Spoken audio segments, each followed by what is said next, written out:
Bihar police constable exam का paper leak हो चुका है, ये सभी को पता है और इसके समर्थन में धीरे धीरे छात्रों के बाद अब सभी शिक्षक आ रहे हैं। नवीन सर हमारे साथ हैं, चलिए सर से बातें करते हैं और जानते हैं कि क्या कुछ हुआ और क्या कुछ संज्ञान लेने वाले हैं इसके आगे सभी मिलकर। सर क्या कुछ खबरें निकल कर आ रही है, पेपर लीक हो चुका है? सर लीक तो हो ही चुका है और सोशल मीडिया में पूरी तरीके से आप देख भी रहे हैं इस बात को, लेकिन चिंता वाली बात यह है कि जो छात्र लगातार साल भर से 2 साल 3 साल से लगातार ईमानदारी पूर्वक मेहनत कर रहे हैं तो और लास्ट मोमेंट में माहौल इस तरह का बन जाती है तो उन छात्रों पर क्या गुजरती है, ये पहली बात है। दूसरी बात, अभी आप देख रहे हैं कि एग्ज़ाम हुआ नहीं था, एग्ज़ाम से पहले की जो गिरफ्तारियां हो रही थी कहीं ना कहीं एक तरीके से रुझान आना स्टार्ट हो गया था और सीएसबीसी का जो पहले से एक ट्रेंड सा रहा है, लास्ट मोमेंट में हमेशा कुछ न कुछ गड़बड़ियाँ हो जा रही है। लेकिन समय के साथ जिस तरीके से बदलाव हो रहा था, जिस तरीके से एक दूसरे आयोग बीपीएससी में आप देख रहे थे कि इतने बड़े रेडिकल चेंजेज हो रही थी, तो हम लोगों को भी एक आशा थी, सारे स्टूडेंट को भी एक आशा थी कि कहीं ना कहीं इस बार का जो बदलाव होने वाला है, इस बार का जो एग्ज़ाम होना है तो कहीं ना कहीं पारदर्शिता निश्चित रूप से बढ़ेगी। और जिस तरीके से सीएसबीसी के चेयरमैन के द्वारा लगातार दावे पे दावे किए जा रहे थे और उन्होंने बहुत कुछ इससे पहले कोशिश भी की थी, लेकिन लास्ट मोमेंट में इस तरह की स्थिति हो जाएगी ये किसी को पता नहीं था। अब सवाल ये उठता है, आज भी आप देखेंगे कि बिहार गवर्नमेंट में डीजी हसनैन खां, उन्होंने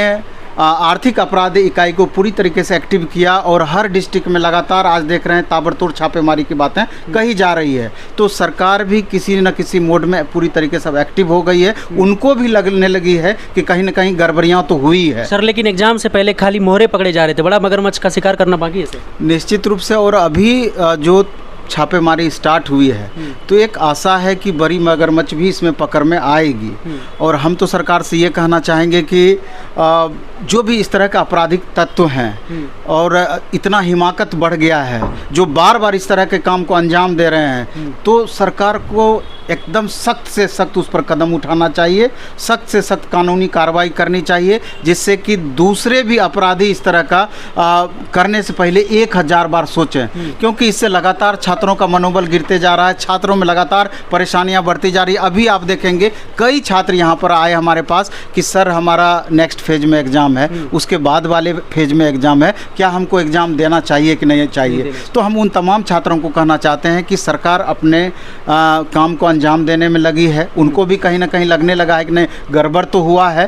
तो अब सरकार के ऊपर है कि आयोग किस तरीके से डिसाइड करती है, किस तरीके से अपराधी पकड़े जाते हैं और एग्ज़ाम कैंसिल होता है अथवा नहीं होता है। सबसे बड़ा सवाल यही है, एग्जाम कैंसिल हो पाएगा कि नहीं? प्रूफ मिल जाएगा तो एग्ज़ाम तो कैंसिल होना ही होना है और प्रूफ तो मिलना तय है। प्रूफ लेकर सर बहुत सारे आदमी पहुँचे हैं? निश्चित रूप से पहुँचे हैं। तो इस सब प्रोसेस में मे भी कि थोड़ा टाइम लगता है, लेकिन हम भी आयोग से ये गुजारिश करना चाहते हैं कि इस दोनों सीटिंग में जो गड़बड़ियाँ हुई है एकदम 100% एग्ज़ाम कैंसिल की जाए और नेक्स्ट फेज में इस तरह की गड़बड़ियाँ ना हो, इसके लिए प्रयत्न लगातार किया जाए।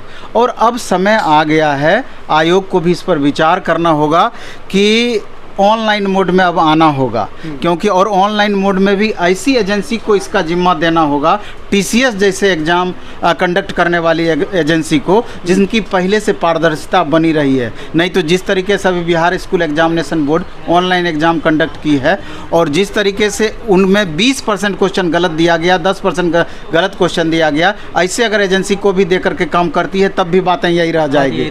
और तीसरा कि अभी जो 2 फेज का एग्ज़ाम है, अब गवर्नमेंट को यहाँ पर या आयोग को ये करनी चाहिए कि इसमें स्टूडेंट की तरफ से जो पारदर्शिता की मांग लगातार की जा रही है उस पर अमल करना ही चाहिए। आप प्रश्न पत्र दीजिए, OMR का कार्बन कॉपी आप दीजिए, आंसर की जारी कीजिए, तो जो भी छोटी छोटी बातें हैं जो पारदर्शिता बढ़ा सकती है उन तमाम चीज़ों को करना होगा, तभी स्टूडेंट का एक फेथ बढ़ पाएगा, नहीं तो स्टूडेंट का मनोबल लगातार डाउन होता है। पेपर बहुत जल्दी कैंसिल नहीं हो तो कहीं छात्रों को सर बहुत ज़्यादा प्रॉब्लम हो सकता है, क्योंकि 7 और 15 को भी एग्जाम है सर, तो पेपर कैंसिल होना यहाँ पे बहुत जरूरी। क्या लग रहा है सर कि अगर आयोग लेट कर रही थी इस बात का लीपापोती तो नहीं कर रही है?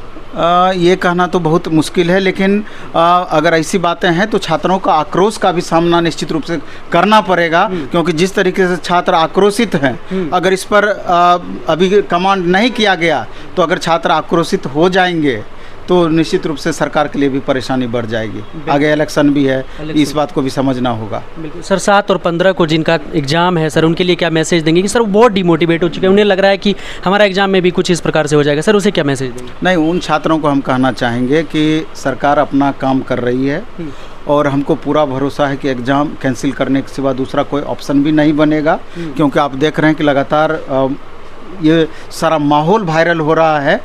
तो लेकिन आपको ये कहना चाहेंगे कि जो कोई एग्ज़ाम हुआ उसमें जो क्वेश्चन का लेवल रहा है, उस लेवल को आधार बना करके अधिक से अधिक रिवीजन लगातार करें और ईमानदारी पूर्वक आप अपना एग्ज़ाम में शामिल हों। एग्ज़ाम छोड़ना ये कतई सॉल्यूशन नहीं है। आप एग्ज़ाम छोड़ देंगे, दूसरे बच्चे एग्ज़ाम देंगे, फिर आपकी परेशानी बढ़ जाएगी। ये एग्ज़ाम कैंसिल भी होता है तो अगले फेज में ये एग्ज़ाम हो जाएगा, लेकिन अगर आपकी तैयारी प्रभावित होती है या आप एग्ज़ाम छोड़ते हैं, फिर आपका कष्ट बढ़ेगा। ये बात को आपको मानना होगा। बिल्कुल सर, अभी आप डिजिटली तो सपोर्ट कर ही रहे हैं सोशल मीडिया के माध्यम से, लेकिन सर अगर कभी फिजिकली सपोर्ट करने की बात आ जाए, 2-4 दिन के अंदर पेपर कैंसिल नहीं हो, तो नवीन सर साथ हैं? हमेशा से जब भी छात्रों के मुद्दे की बातें आती है, और अभी ऑलरेडी मेरे ऊपर 3 केस चल रहा है छात्रों से जुड़ा हुआ ही, हमेशा आगे आए हैं और हमेशा आगे आएंगे। छात्र है तो हम हैं, नहीं तो छात्र के बिना हमारा अस्तित्व पर प्रश्न चिन्ह लगना तय है। तो हमारे साथ नवीन सर थे, जिन्होंने बताया किस प्रकार से सर पूरी तरह से छात्रों के साथ है। अगर इस तरह की कोई बात होती है तो सर बिल्कुल साथ है, और पेपर रद्द कराने की मांग को लेकर सर ने अपनी राय रखी कि क्या हो सकता है क्या नहीं हो सकता है, और 7 और 15 वालों के लिए एक स्पेशल मैसेज भी सर ने जारी किया। आई होप कि आपको ये सेशन पसंद आया होगा, क्योंकि सर ने आपके लिए अच्छी बातें करी है। और क्या आपके भी आस पड़ोस के डिस्ट्रिक्ट में, क्या आपके होम सेंटर पर या आपके साइड में अगल बगल आपके भाई के, आपके दोस्त के सेंटर पर प्रश्न पत्र वायरल हुआ, कमेंट बॉक्स में लिखिएगा। बाकी नवीन सर की सपोर्ट से आप कितने सहमत हैं, कमेंट बॉक्स में जरूर लिखिएगा। मिलेंगे आपसे एक और हेल्पफुल सेशन में। जय हिंद।